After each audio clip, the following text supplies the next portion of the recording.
నేను ఒక అమ్మాయి రీల్ స్టోరీ చెప్తున్నా కదా. అయితే వాళ్ళ అమ్మ వాళ్ళ ఇంటికి వెళ్తుంది భర్తని కొడుకుని తీసుకొని, చిన్న బాబు. అదే కొద్ది రోజుల తర్వాతకి ఇంట్లో గడవాలంటే రోజు కూలికి పోతేనే కదా వాళ్ళకి పైసలు ఉంటాయి. అయితే వాళ్ళ అమ్మ వాళ్ళ నాన్న వాళ్ళ అక్క కలిసి శనగ చేను పీకటానికని వెళ్తూ ఉంటారు. అయితే నేను వస్తా అని ఆ అమ్మాయి కూడా వెళ్తుంది. వద్దంటారు అయినా కానీ వెళ్తుంది. నేను కూడా నేర్చుకోవాలి, ఎన్ని రోజులని ఇంట్లో కూర్చోను అని. వెళ్ళిన తర్వాతకి మధ్యాహ్నం టైంకి చేతులన్నీ బొగ్గులు వస్తాయి. ఈవినింగ్ ఇంటికి వచ్చే వరకు ఫుల్ ఫీవర్తో ఉంటుంది. అప్పుడు అనుకుంటారు వాళ్ళ అమ్మ నాన్న. వాళ్ళ అమ్మ కోరిక ఏంటంటే 10th వరకు చదివింది కదా, నర్స్ ట్రైనింగ్ చేపిస్తే బాగుంటుంది. అప్పటి రోజులలో అంటే 85 ఇయర్లో, అప్పటి రోజులలో చాలా తక్కువ మంది ఆడపిల్లలు చదువుకునే వాళ్ళు అనమాట.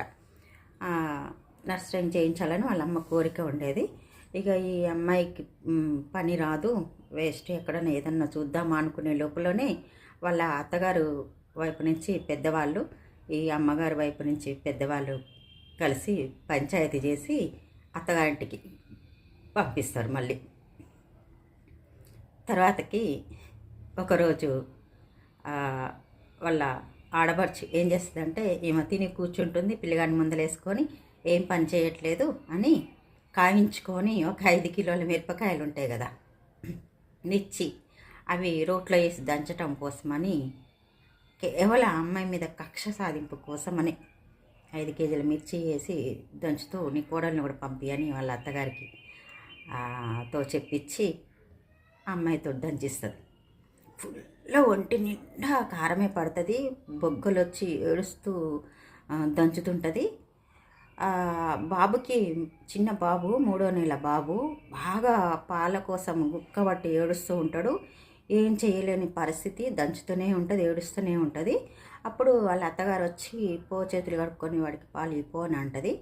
అన్నంగానే చేతులు కడుక్కునే వారికి ఇంకా ఎక్కువ మంట, అసలు తట్టుకోలేని మంట. ఆ మంటతో ఏడుస్తూ పిల్లగాడిని తీసుకొని పాలిస్తే ఆ పిల్లగాడి ఆకలేమో కానీ ఈ అమ్మాయి ఒంటి మీద పడ్డ కారం మంటకు మాత్రం గుక్కబెట్టి ఇంకా ఏడవటం ఎక్కువైపోయింది.